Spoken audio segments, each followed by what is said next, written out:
Laureus Sports Academy here with us tonight. She is a passionate worker for Laureus Sports for Good, and she's won 5 Olympic swimming gold medals and 11 World Championship gold medals. Sorry about that. Please give it up for Missy Franklin here. And then last but not least, a very special welcome also from our host country today. We have one of our German Laureus ambassadors here. When he played, he was one of the greatest German goalkeepers, many games in Germany and England as well. Also for the German national squad, of course. Please give it up for Jens Lehmann. And now I'm already handing over the word to Chairman of Laureus. Thank you very much. And we're about to hear our winners of our award today. Sean. Of course, please. Thank you very much. Welcome everyone. Jens, thank you for being here and joining us on stage. Gives me great pleasure. This is probably one of the special awards that we give away. It's the first award of 2020, which gives me great pleasure to have Adam Fraser, our CEO here of Sport for Good. We inducted our 69th Academy member yesterday, Brian Habana, and he is probably as passionate about the Sport for Good movement as anyone. When we started 20 years ago in Monaco, we never thought that would be where we are now in terms of having over 200 projects globally. We've raised over 150 million euros in the space of 20 years. We've helped change the lives of 6 million children. In 2019, we helped change the lives of over 300,000 children. So it gives me great pleasure. Sport for Good winners for 20 project we've chosen. Projects we support globally. The winners, the South Bronx United. So congratulations. Maria and Mohammed here. Thank you very much. Yeah, you're dearly welcome to come up on stage. Sean will hand over the statuette right away. I would like to welcome you on stage, guys.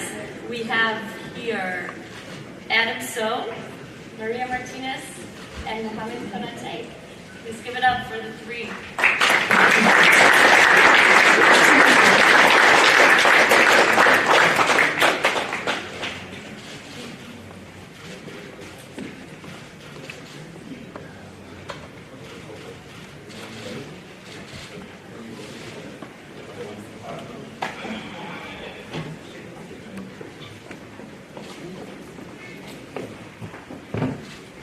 We will definitely have the time to have another round of photos later on. Maybe we can go on with the schedule for now, because it is. Because I would like to hand over the word actually to Michael Johnson, because he will have the honor and the pleasure to have a short interview with our winners here.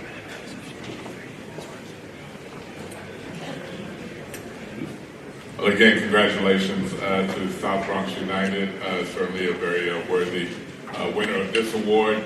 Andrew, just starting with you, maybe you can tell us just a little bit about the inspiration behind South Bronx United. First, if you can tell us also just your role with South Bronx United, and then just talk a bit about what inspired you to start this program. Sure. So my name is Andrew So. I'm the executive director and co-founder of South Bronx United. I started the organization in 2009 when I was a teacher in the South Bronx. And here, folks might not realize that there's a lot of challenges in the South Bronx. It's an amazing community, but also has the highest poverty rate in the entire country. South Bronx in New York City. Yeah, thank you. Of course, yeah. And I was a teacher at the time, and had a passion for all sports, but particularly soccer growing up, for football. And we had a handful of kids at the school, some that never kicked a ball before, just needed something to do during after school time. If they weren't with us, they'd be hanging out on the streets, could be getting in trouble. If they're lucky, maybe going home and playing video games. But there was a real lack of productive activities and athletic opportunities for them. And then we had a handful of youth from immigrant backgrounds from all over the world that loved soccer already and ran in their blood. So that's where the idea for South Bronx United started, working with those youth in the Bronx. Thank you. So both participants of trip all. I'll start with you, Maria. Maybe you can talk just a little bit about coming to the United States and how such an integral part of your transition and sort of getting comfortable being in the U.S. Thank you. Well, hello. My name is Maria Martinez. I'm from Mexico. I made it to the United States when I was 11 years old. It was a really long ride here, but I made it. I found out about SBU when I was 11, like I said, from a teacher. She noticed my potential and how much love I had for the sport. She introduced me to SBU. As years passed, SBU gave me help since I was in middle school and then high school and now to go to college. It's an honor to be a student, It's a really big honor for me because it has helped me to become a better person, a better woman, a better girl, to be a role model. I think that's the most important one, to be a really role model for not only myself but many more people that have been through worse than me, or maybe not that bad, but SBU has helped me get my green card to become a resident in the few years, because I'm still 18. But in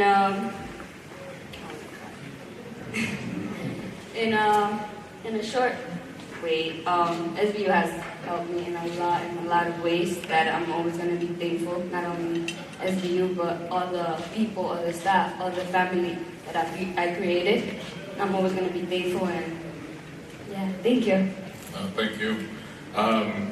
Mohammed, maybe you can talk as well a little bit about your experience coming from Ivory Coast to the United States and how South Bronx United helped you with the transition as well and getting comfortable with your new country in the U.S.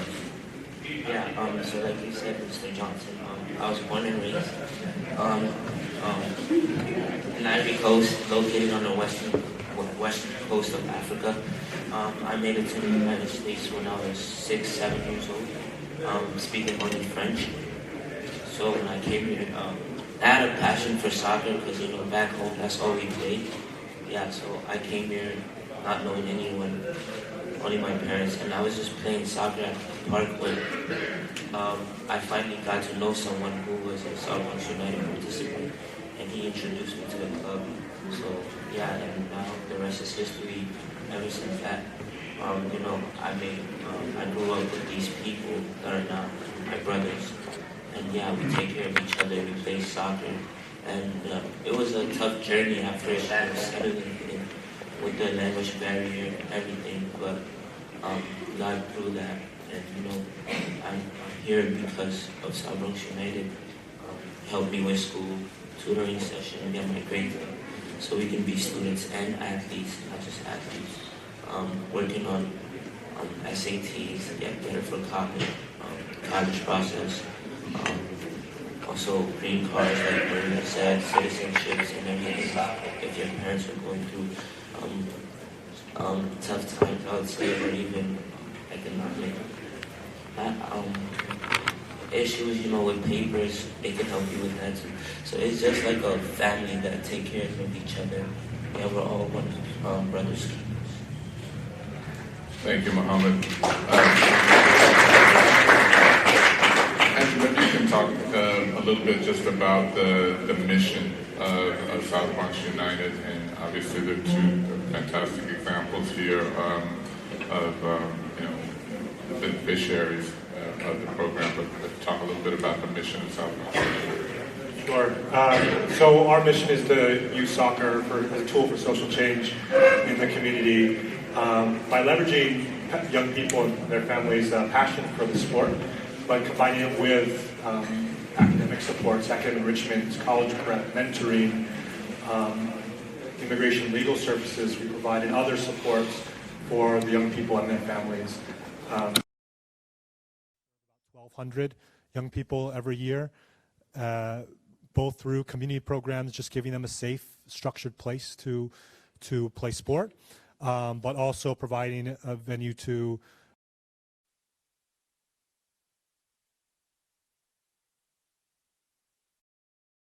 taking their passion for the sport and take them through providing the academic supports that they need to eventually go on to college.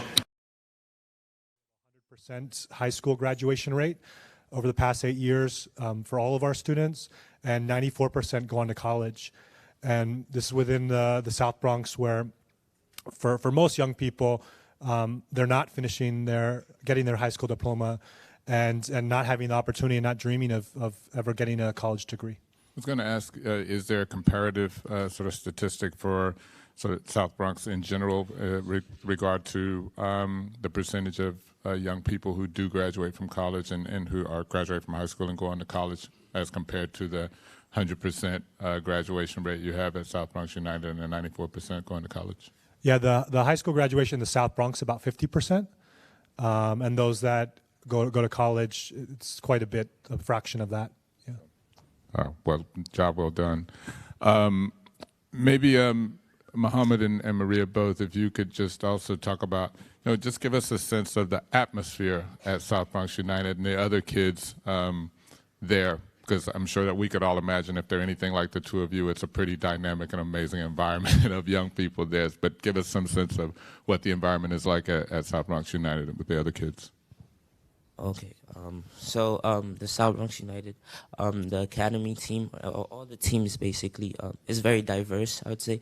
There's people from all over the world, like literally all over the world you find them. And, we all speak one language, which is soccer, and get to know each other and build off of that. And yeah, so we had play soccer together, help each other out. Tutoring session, help each other with homework, so we get to build that chemistry, get to know each other even more. Yeah, I agree with Mohammed. I think what also helped us create that bond, create that sister and brotherhood is tutoring classes. In winter and spring, we have gym indoor, and then if it's summer, we practice outdoor in 161 in front of the Yankee Stadium. I think that's a pretty big deal. I think all of the support or the help or the tools that SBU gives us, I think that helps us create those bonds or that family. I think that's a pretty big support that not every club, not every team gives to students or, sorry. Thank you. Andrew, just one last question for you. Just the, there seems to be an emphasis with South Bronx United on immigrant families, and I just wondered about, that particular focus with SBU. I'm going to be like you guys, be cool and just say SBU. It's getting harder for me as I get older to stay cool. But yeah, just, with the immigrant, families seems to be a focus of you guys, and just tell us a little bit about that and if that's a real issue in that community and why you chose to focus on, or how you've attracted immigrant families. Yes, it's a great question, and it didn't necessarily start as a conscious choice to begin with. We wanted to bring the power of soccer and the various support network that we could provide to the community. But soccer and football is the world's game, and we have families and young people that grow up with soccer as part of their blood.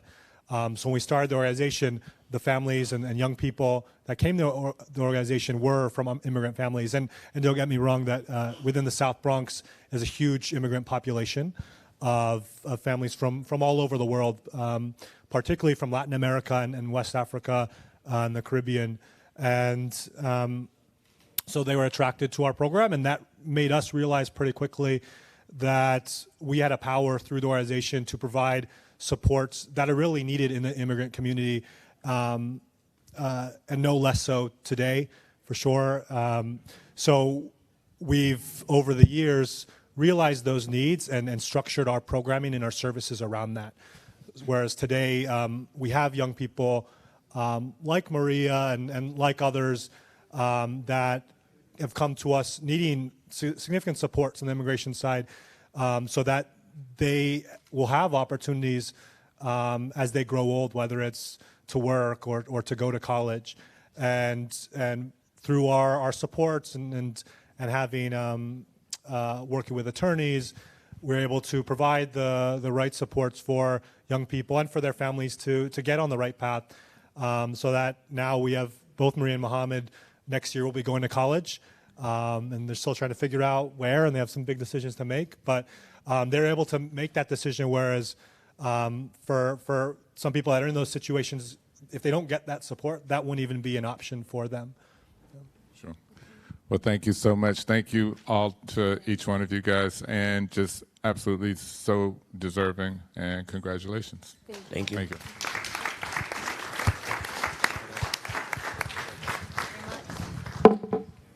Thank you very much to Andrew So, Maria Martinez, and Mohamed Konate. And I think you did a pretty cool job, Michael. No worries. You did cool. No worries. I would like to address you, though, Missy. We were looking at each other while they were talking, and if I saw that correctly from over here, it wasn't only my eyes who were a bit wet, it was yours, too. Maybe you can express a little what kind of emotions are coming up when you're listening to great examples of the Academy, just like these. Absolutely. Well, I had the honor of visiting SBU and to actually visit the site and to see it in person. The work that you are doing is truly incredible, and even more so, the amazing young men and women that are there. And you both just said so many things that I resonated with when you were talking about being a role model, not only for others, but for yourself. Wow. I mean, there is so much power in that, and talking about sport as a language that we all understand. I mean, you two sat up here with the maturity of years much older than you truly are, and I think it's an incredible result of the people that you've had in your life, but also the people that you are. And to be inspired by that, I am so grateful to be able to sit here and to listen and to learn from you.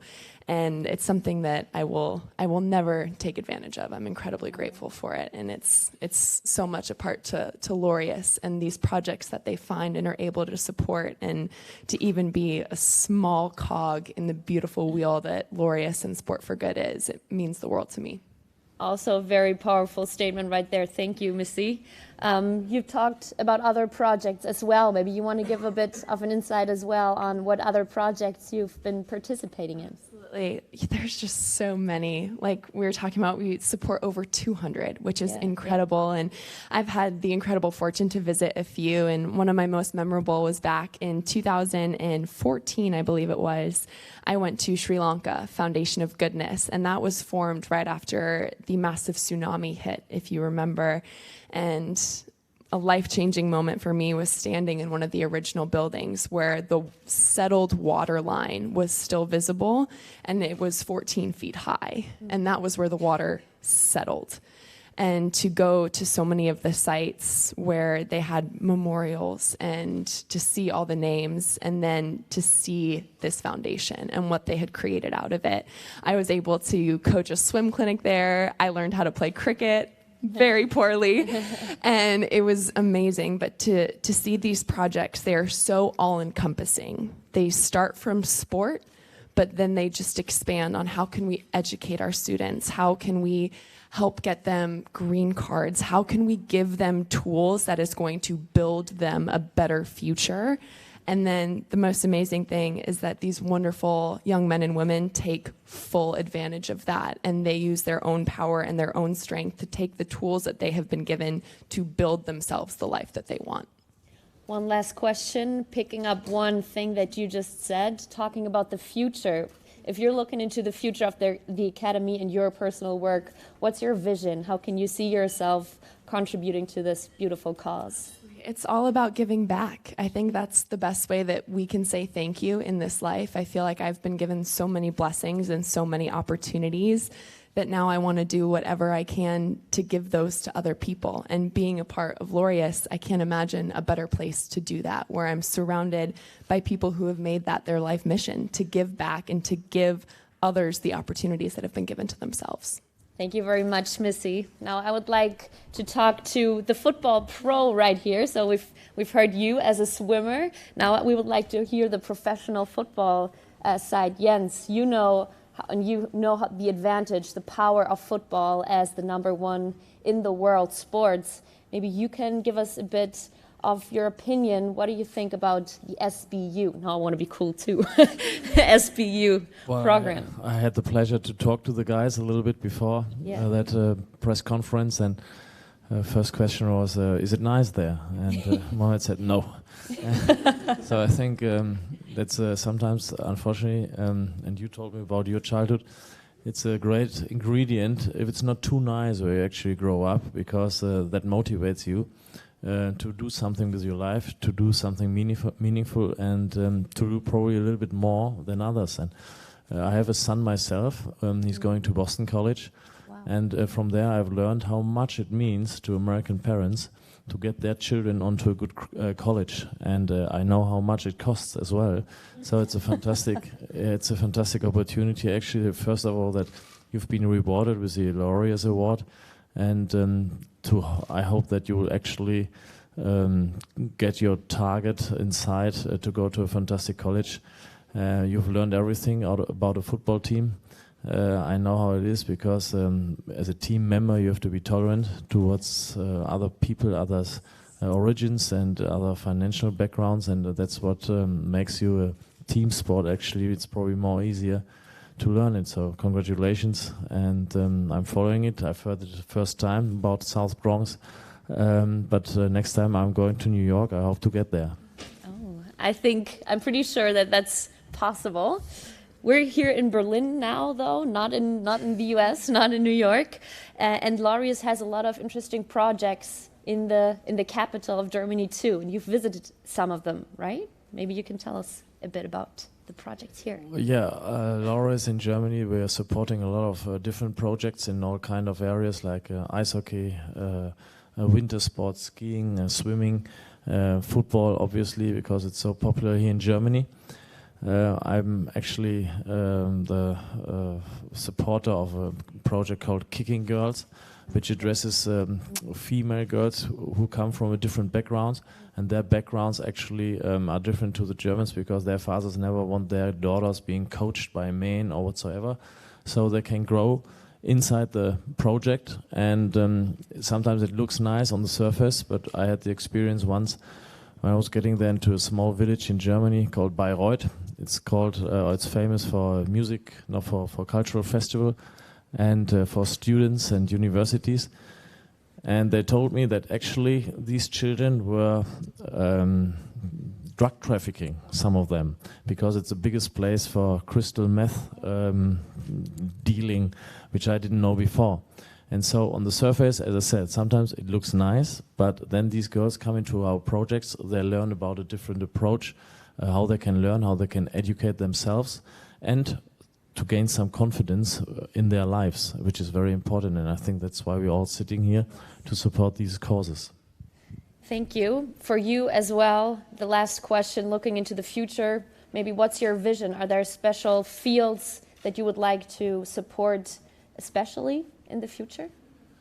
There are coming up so many different projects, and it's worth to look at all of them.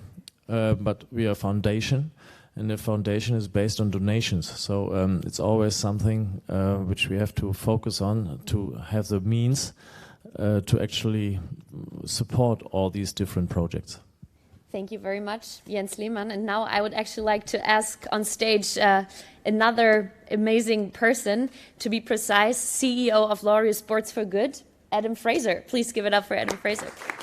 Maybe someone could borrow him a mic. Adam, welcome on stage. Thanks. Thanks for hosting this, basically. And I would like to ask you right away. We have an amazing winner today, SBU. Maybe you can give us a bit of an insight. what this award is about? What are the criteria that actually go into the vote? I don't really know how to follow these guys and these guys. It feels a bit unfair. I think we actually have a video that will explain some of this as well, just before I give an answer. So, so if these guys want to play that. My name is Mohammed. I'm 17 years old. I'm Maria. I'm 18 years old. I'm part of South Bronx United. And I'm a midfielder at the boys U19 team of South Bronx United. Life in the Bronx is really tough. There's a lot of racism. If you look different, we don't like you. There's a high violence rate. You know, there's crime, gang activities. People get shot.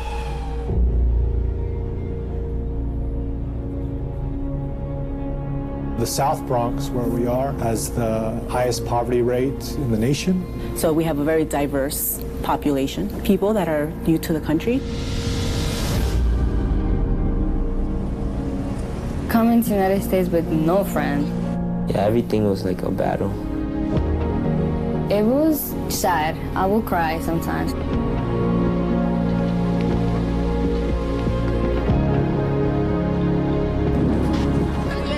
We're both part of South Bronx United, and I think that makes us closer. I think SBU completes most of me.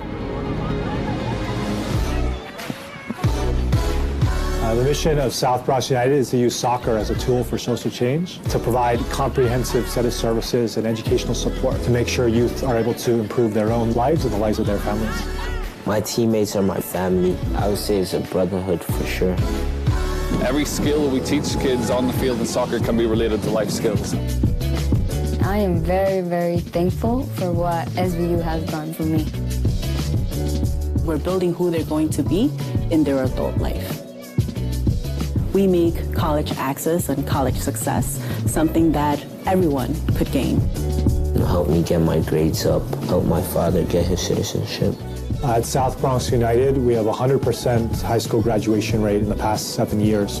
The opportunity to not just graduate high school, but go off to college is something that is bigger than themselves. I think what we do at South Bronx United is very unique, that we are able to provide a range of different services, all for the young people here. My name is Mohammed. I'm Maria. And we're all part of South Bronx United.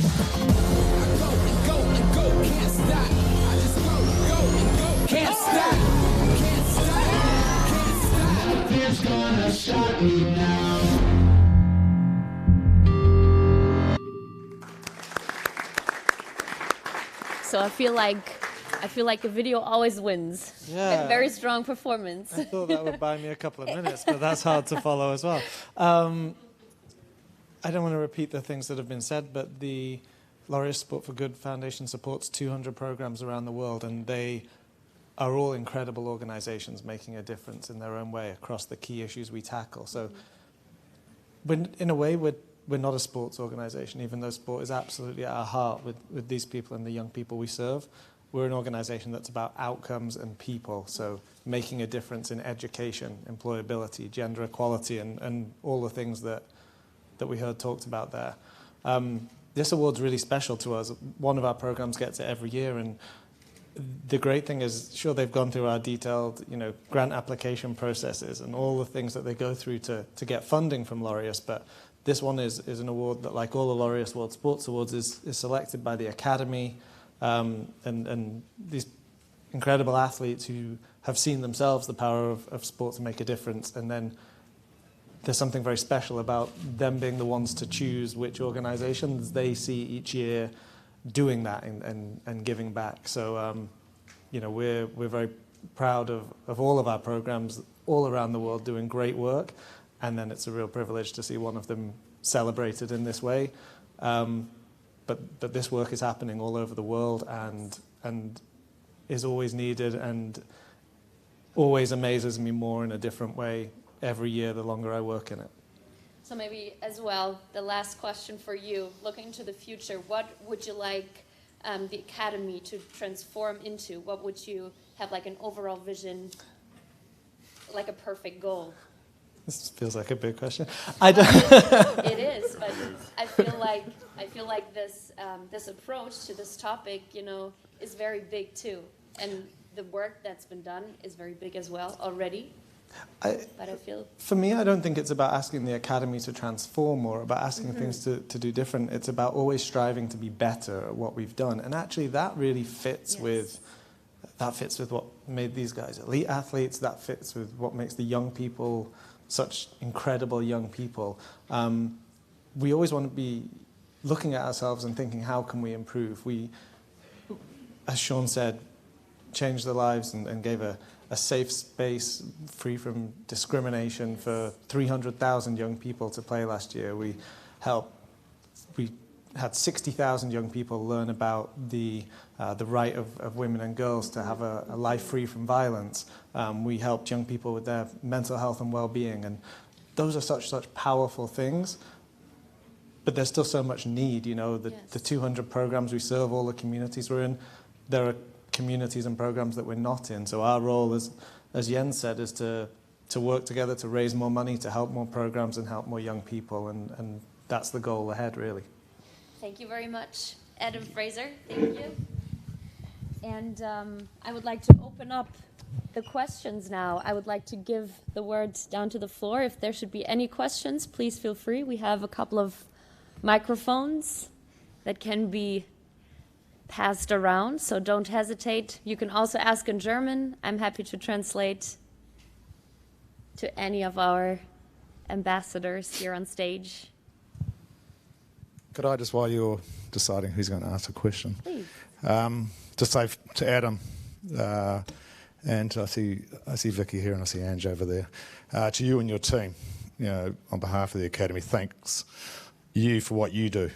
Absolutely phenomenal. And could I encourage the media here today to go and visit one of our projects. It changes our lives, without question. It's been life-changing going to these projects. And until you actually go to a project, you don't really appreciate what these wonderful people like Andrew have created. The team that won last year, the project that won last year was UR. And one of the girls said the most special thing that has lived with me. She said, now we can dream, which is we all dream. But what we're doing is giving people the opportunity to dream, and they should have the right to dream. So please go and visit one of our 200 projects. Thank you very much, Sean. Maybe someone, please. We have a question in front. Mike is coming from behind.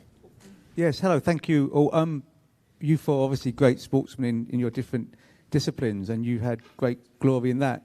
But there seems to be a sense of a humbling experience for all of you to be involved in these sort of projects. Can you just, a couple of you, speak from sort of personal perspective as to how you've also been enriched by seeing the power of sport in these young kids?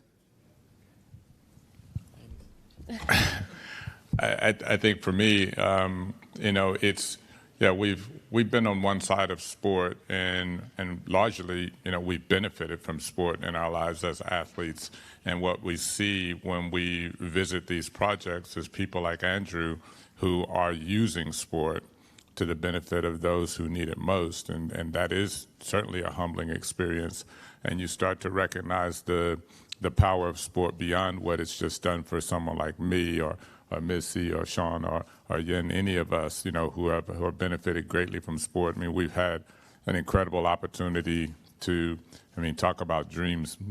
So many people dream about participating in a Rugby World Cup, you know, an Olympic Games, or Football World Cup, you know, and we got the opportunity to do it. So, you know, we understand, you know, how powerful that was for ourselves, but, you know, at the end of the day, it's just a game, you know, but this is life, and people like Andrew are creating the opportunity for young people to dream through sport. Dreaming is something we all take for granted.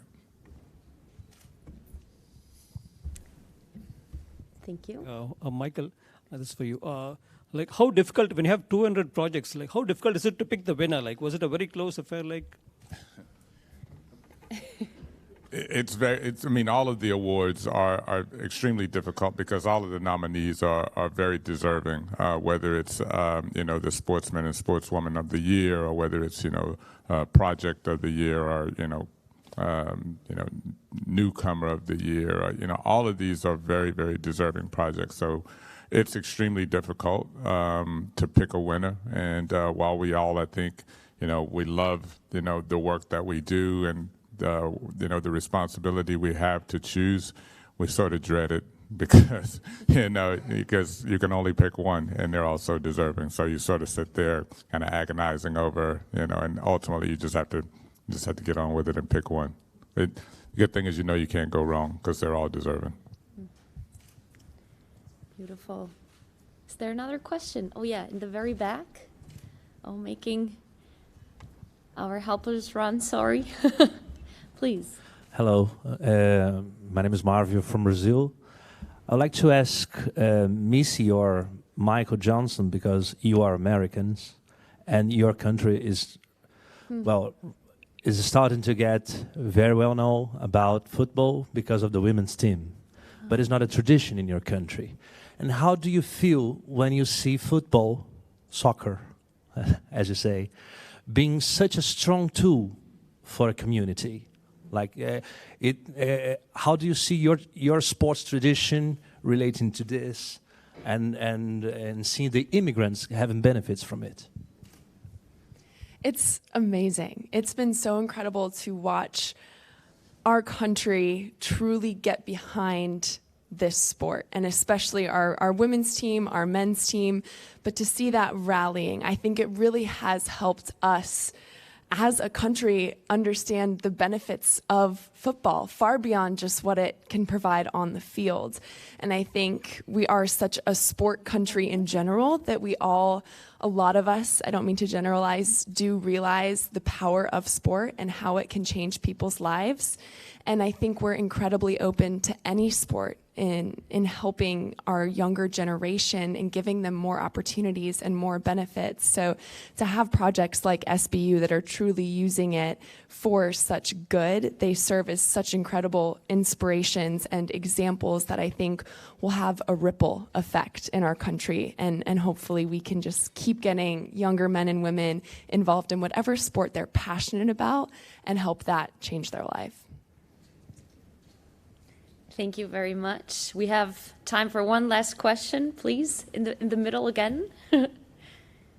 Thank you very much, Tosh. My question is for Michael. Michael, can you elaborate on your first answer? You said that the sport has impacted your life as well.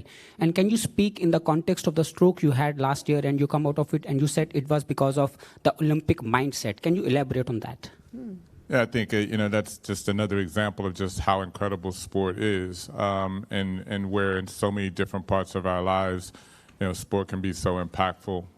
So sport has been incredibly impactful on my life because, I got to compete in 3 different Olympic Games and come home with gold medals. And you got to wear gold shoes. And I got to wear gold shoes, which could have gone very wrong, by the way, if I'd gotten a silver or bronze. But as we know, it all worked out in the end. Confidence. A little bit of both. Balance, arrogance and confidence, right? You got to have a little arrogance, right? In order to do this. But yes, you mentioned, 18 months ago I had a stroke and found myself unable to walk, but I was fortunate to be able to come back from that and regain my mobility and get back to health. And I feel confident that had it not been for my background as an athlete, being able to set new goals and attack those goals and being able to recognize those tiny marginal improvements every day, that, as sports people, that's our lives. That's what we do. We're looking for these tiny little improvements every single day, so that we can be prepared when we get to the big stage and we get that opportunity to win a championship, that we're ready. This was a different type of situation, but the same sort of approach was absolutely required for me. I needed to, in order to get back to walking, in order to get back to being my best, I needed to be my best every day in rehab, and which is it's not the most fun process, but it's about the discipline that you learn as an athlete, and so that was certainly beneficial to me as well. So, I think just with that situation that I experienced and how sport was able to help me, that's just one example. We've talked today about these young people and how they've benefited from sport. And then, of course, we're all sitting here as champions who've, benefited from sport. And sport, of course, brings so many fans, so much joy. That in itself, all of those things just sort of represent how incredible and how powerful sport is. And that's why we all do what we do. You yourself are an inspiration to millions of people around the world. During that tough period, was you your own inspiration, or you took inspiration for someone else to come out of that difficult period?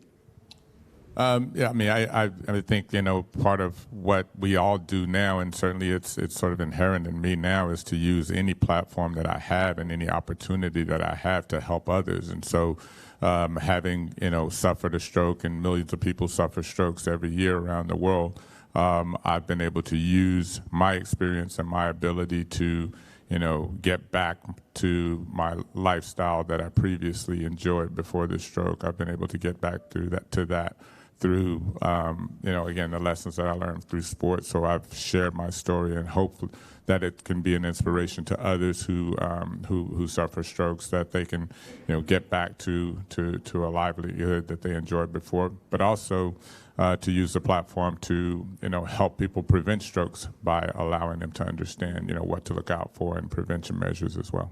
Thank you. Thank you very much, Michael. Thank you to everyone. Do we have time for another question? Not really. I'm sorry. So this will be the end. I'm cutting here of the formal part right now. We will have the official photo shoot now. I interfered earlier. I feel like we have another opportunity right now. Roger, I'll have you help me with that. Then we'll have another TV one-on-ones with our ambassadors. And please go ahead. One more time. Ja, klar. Alex, good on you.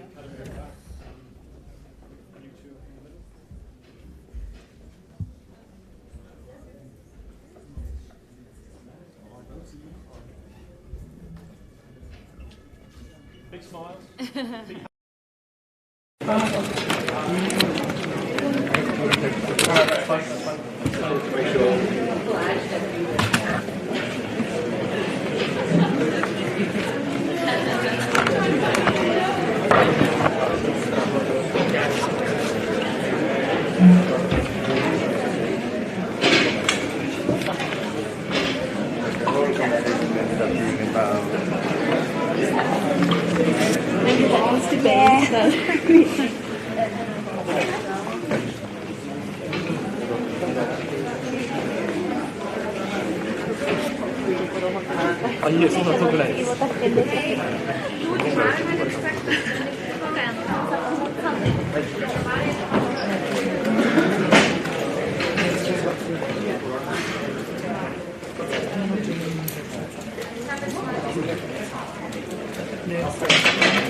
We're now going into the Academy interview session from 3:15. You'll be able to then be there 2 hours. You'll be able to get any interviews you want with them there.